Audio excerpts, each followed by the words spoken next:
भाजपा उमेदवार खासदार डॉक्टर सुभाष भामरेंच्या प्रचारार्थ जुने धुळ्यातील देवीदास कॉलनीत भाजपा युवा मोर्चा अध्यक्ष आकाश परदेशींच्या वतीने भव्य प्रचार कॉर्नर सभा संपन्न।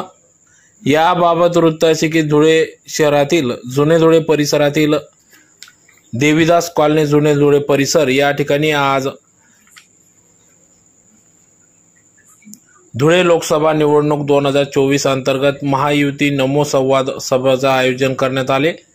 आज दिनांक 14 मे 2024 रोजी मंगळवारी रात्री 9 ते 10 या वेळेत देवीदास कॉलनी या ठिकाणी भव्य कॉर्नर सभेचे आयोजन करण्यात आले। या कॉर्नर सभेचे आयोजन भाजपा युवा मोर्चा अध्यक्ष आकाश परदेशी यांनी केले होते। तर या ठिकाणी शेकडोंच्या संख्येने नागरिक या सभेस उपस्थित होते। विशेष करून या ठिकाणी महिला वर्ग मोठ्या संख्येने उपस्थित होते। तर या प्रसंगी या ठिकाणी या कॉर्नर सभेस हिरामनप्पा गवडी, महानगर अध्यक्ष गजेंद्र अंपडकर, ज्येष्ठ नेते संजय शर्मा, माजी उपमहापौर कल्याणीताई अंपडकर, माजी महापौर जयश्रीताई अहिरराव, माजी महापौर प्रतिभाताई चौधरी, डॉक्टर सुभाष भामरे यांच्या स्नुषा सौ भामरे, महिला अध्यक्षा वैशालीताई शिरसाट आदी सर्व मान्यवर पदाधिकाऱ्यांच्या उपस्थितीत तसेच यशवंत येवलेकर आदी सर्व मान्यवर पदाधिकाऱ्यांच्या उपस्थितीत सदर कॉर्नर सभा या ठिकाणी संपन्न झाली। तर यावेळेस येत्या 20 मे रोजी भाजपाचे महायुतीचे उमेदवार खासदार डॉक्टर सुभाष भामरे यांना कमळ या चिन्हावर बटन दाबून मोठ्या मताधिक्यांनी आपण निवडून द्यावे असे आवाहन केले। तर सकाळपासूनच आपण मतदान केंद्रावर जाऊन आपल्या मतदानाचा हक्क बजवावा असे आवाहन यावेळेस सर्व पदाधिकाऱ्यांच्या वतीने आवाहन करण्यात आले। तर यावेळेस सर्व महायुतीचे घटक पक्ष, जिल्हाध्यक्ष, पदाधिकारी, कार्यकर्ते त्याचबरोबर स्थानिक नागरिक शेकडोंच्या संख्येने या ठिकाणी उपस्थित होते। पण जर मी पॉलिटिक्स मध्ये आलो, पॉलिटिक्स म्हणजे काय? पॉलिसी बनवणं।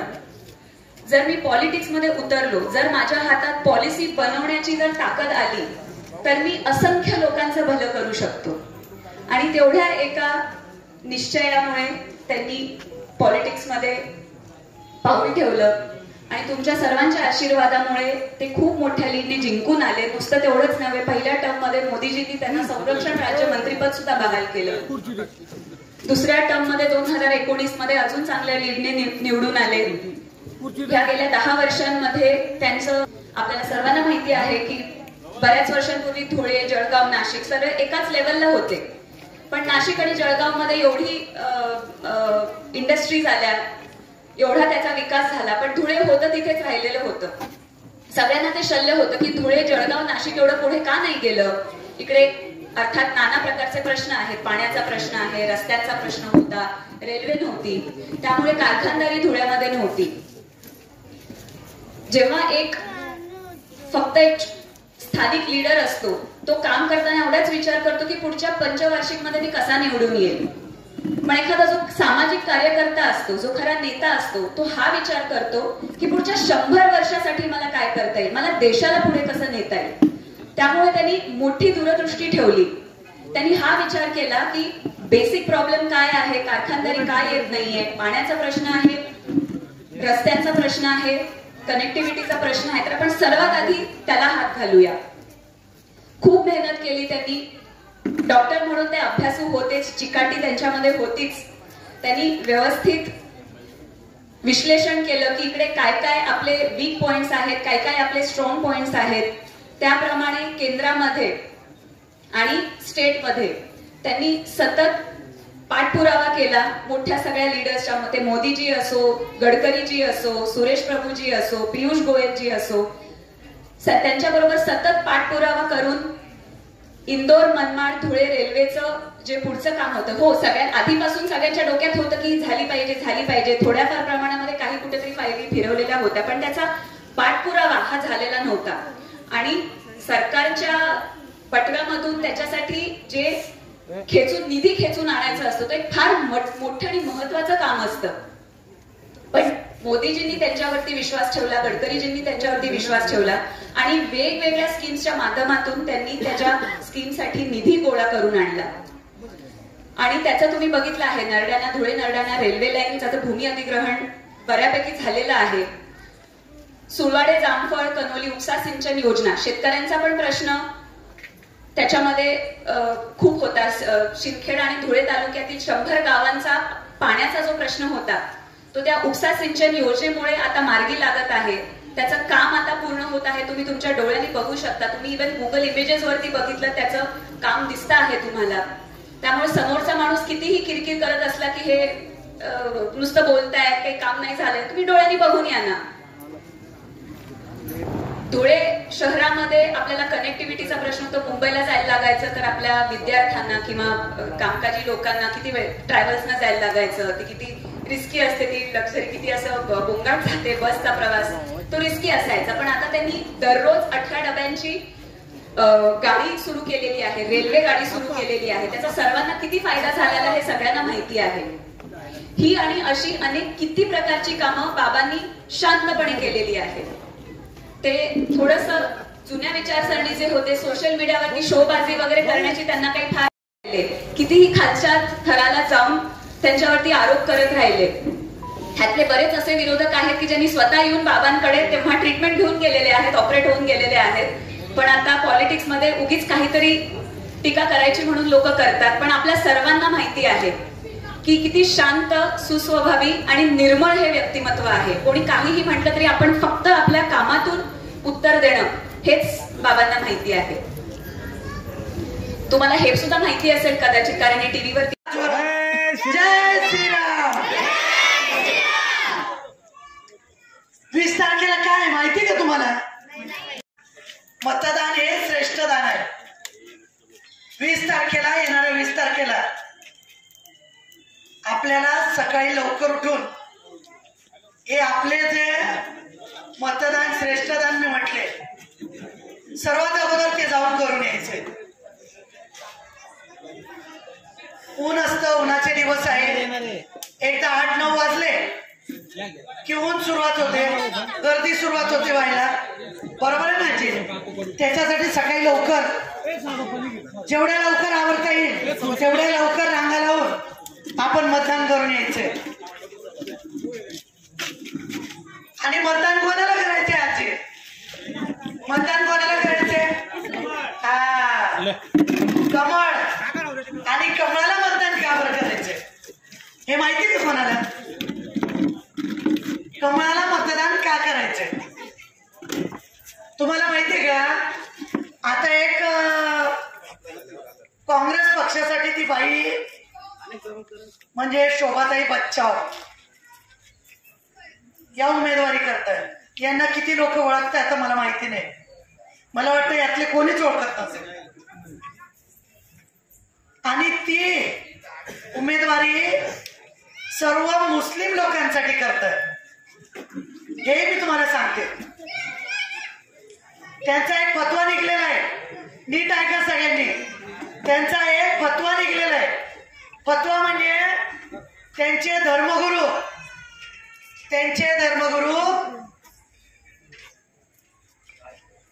जसे आपल्याकडे आपले पंडित वगैरे असतात की नाही, तसे त्यांच्याकडे धर्मगुरू असतात. त्यांच्या धर्मगुरूंनी जर आदेश काढला की उत्तर दिशा आहे आणि ती जर दक्षिण असेल तरी त्याला आम्ही उत्तरच म्हणणार. आपण करतो का असं? बरोबर आहे ना? मग आता यावेळेस आपल्याला तसं नाही करायचं. यावेळेस आपल्याला पण हिंदू म्हणून फक्त मतदान करायचंय. मग आता आपलं हिंदूचा उमेदवार कोण आहे इथे? बरोबर आहे ना? डॉक्टर सुभाषबाबा भामरे. जसे मुस्लिम लोक एकतर्फी मतदानाचा विचार करतायत, तुम्हाला माहिती का? सकाळी जर ते नंबर लावतील, त्यांचा पूर्ण एक निर्णय झालेला आहे की सकाळी नंबर लावायचे जेणेकरून आपल्या लोकांना नंबर लावायला अडचण झाली पाहिजे. आपले लोक जातील, गर्दी दिसेल. आता कोण इथे रिकाम उभं राहतं? बघू 4 वाजता उतरत्या सावलीला येऊ, जेवण खावण करून येऊ. आपल्या भगिनी काय म्हणतील? जाऊ दे, पोरं उपाशी आहे, स्वयंपाकाचा टाइम झालाय, चला घरी स्वयंपाक करून येऊ. राहिलं का आपलं मतदान? मग अशामध्ये आपल्याला काय करावं लागेल? बुरखे घालावं लागतील. बुरखे चालेल का आजी? साड्या घालायच्या का बुरखे घालायचे? साड्या घालायच्या ना.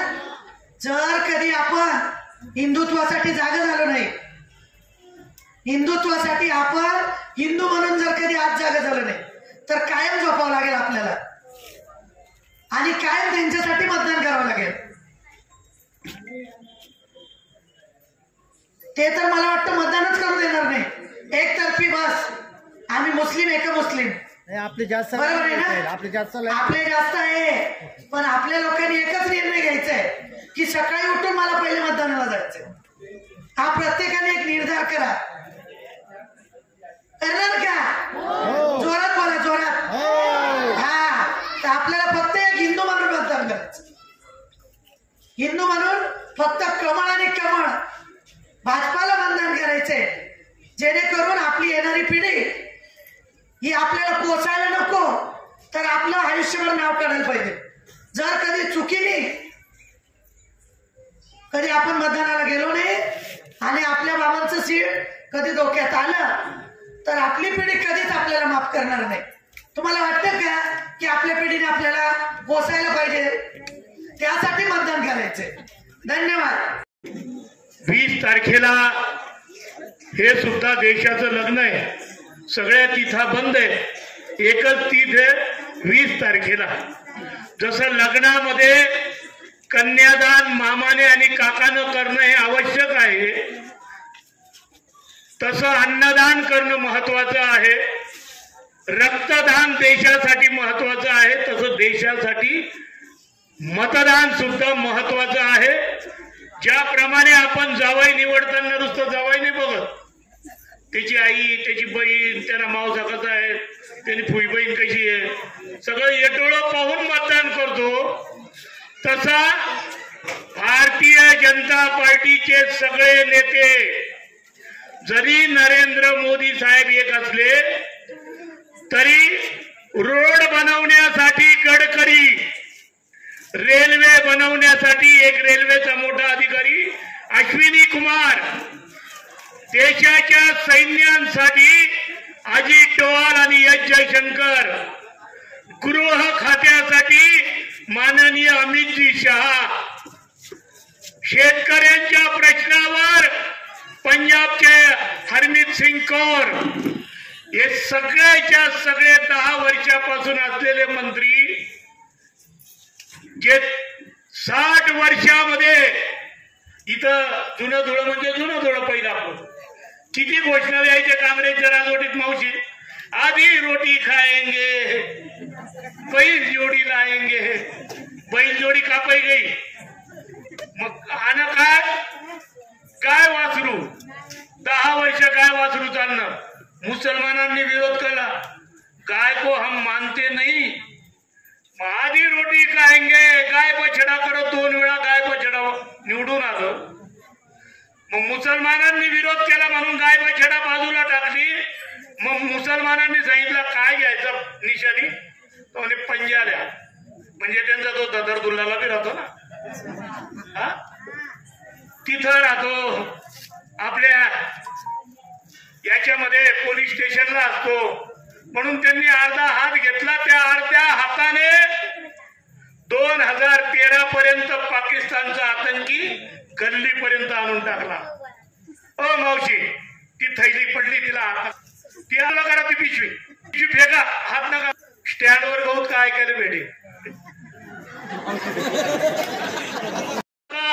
त्याच्यात बॉम्ब असू शकतो, त्याच्यात स्फोटक पदार्थ असू शकतात, आणि हे घडत होतं म्हणून या घटना घडल्या. पण मावशी, परंतु 2014 नंतर रेल्वे स्टेशनला एसटी स्टँडवर आता ऐकायला येत नाही की थैली बेवारच आहे. कारण राजाच असा आलाय. माय माऊलींची माफी मागून सांगतो, आम्ही लहानपणी असा बसून ना खेळ खेळायचो आम्ही. जो राजा हरला त्याचा जिसका सरदार गांडू उसकी फौज गांडू. किल्ल्याची गेम खेळायचो, पण तू किती गेम झाडावर फिरायचे गेम, आता झाडच राहिले नाही. जिसका सरदार गांडू उसकी फौज गांडू। अरे आजपर्यंत काँग्रेसच्या इशाऱ्यावर चाललेले पंतप्रधान बसवले। मनमोहन सिंग 2004 पासून तर 2013 पर्यंत होता, बिचारा चांगला होता, पण ते एक गाणं होतं, धोत्राच्या झोडात भरपूर कमावलं पण बाईच्या नादानं सारं धोत्रात कमावलं।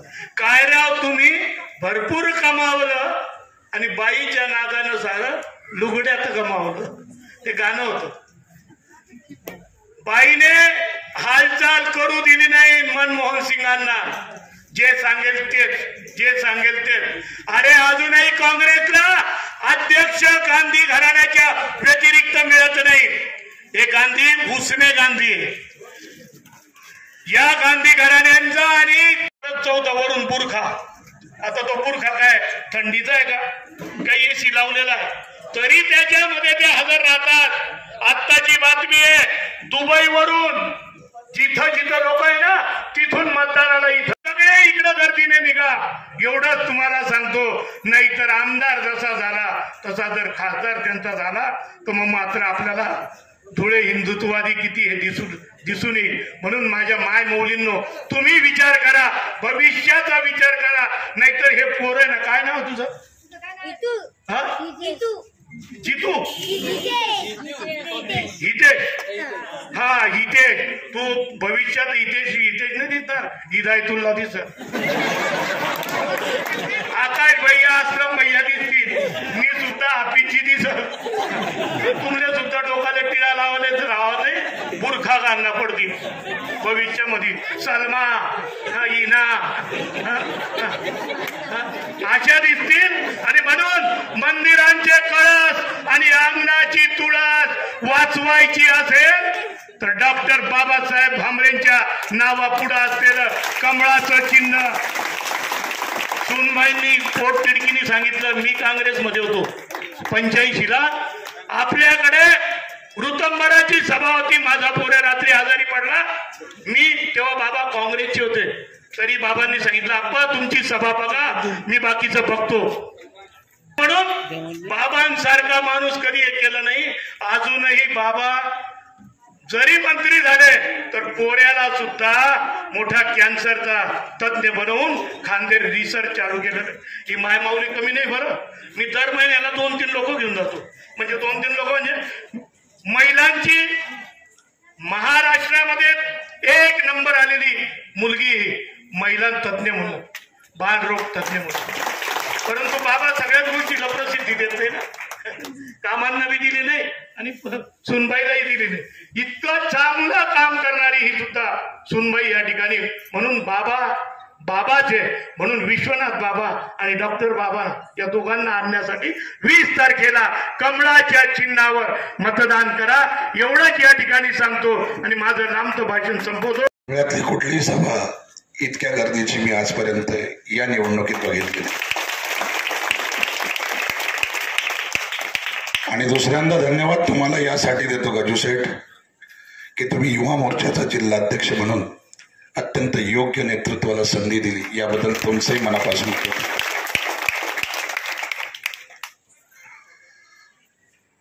ही निवडणूक माझा घसा बसलाय, पण मी माझ्या मित्राच्या आकाशच्या आग्रहाखातीर या सभेला आलोय।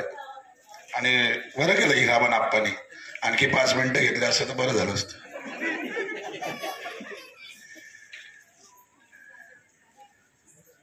आणि ही निवडणूक या देशाचं चित्र आणि चरित्र बदलणारी निवडणूक। चरित्र यासाठी म्हणतो की चारित्र्याचा संबंध आमच्या महिलांशी येतो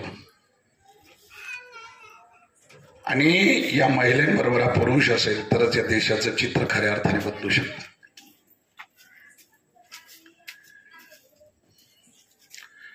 नरेंद्र मोदी एका बाजूला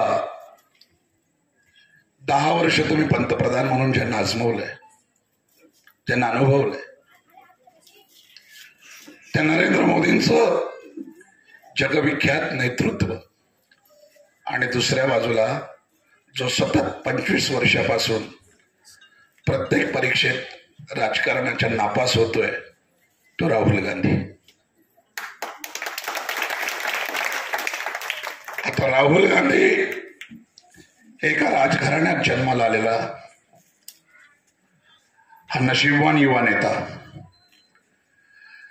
आणि नरेंद्र मोदी हे घरकाम करणाऱ्या, मोलकरीणचं काम करणाऱ्या एका आईच्या पोटी जन्माला आलेला हा युगपुरुष.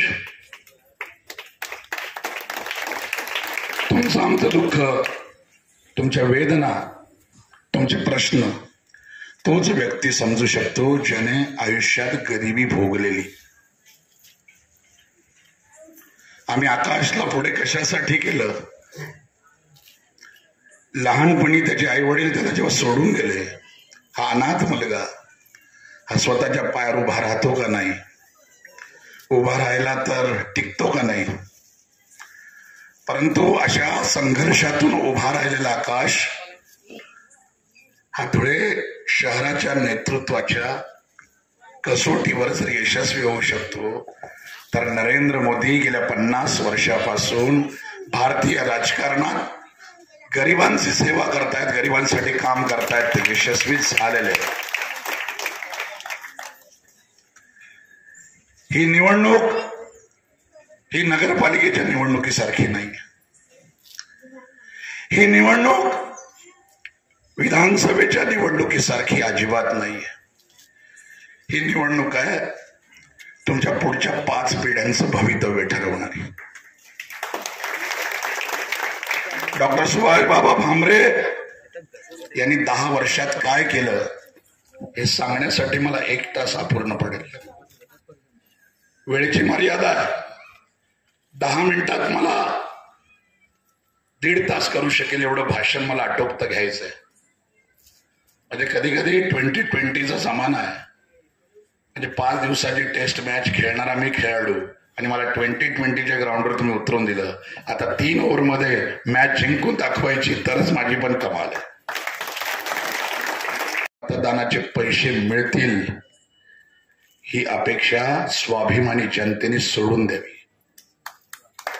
याचं कारण असं आहे की 5 वर्षातनं एकदा तुम्हाला देशाच्या भवितव्यासाठी निवडणूक आणि त्याच्यात मतदान करायचं. 2014 पूर्वीचा काळ तुम्ही आठवा. या देशामध्ये सिरियल बॉम्बस्फोट व्हायचे. रोज टीव्हीचं चॅनल उघडलं, वर्तमानपत्र उघडलं तर कुठेतरी दिल्ली असेल, जयपूर असेल, मुंबई असेल, अहमदाबाद असेल, गांधीनगर असेल, सगळ्या ठिकाणी सिरियल बॉम्बस्फोट व्हायचे. एखाद्या बॉम्बस्फोटमध्ये 60 निरपराध लोक मरायची, कुठे 200 मरायचे, कुठे 100 मरायचे.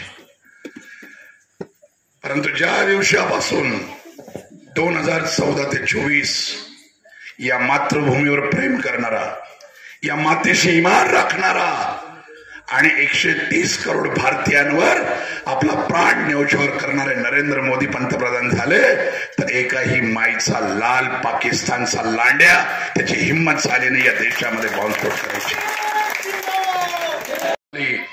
नरेंद्र मोदींनी कसा दिला?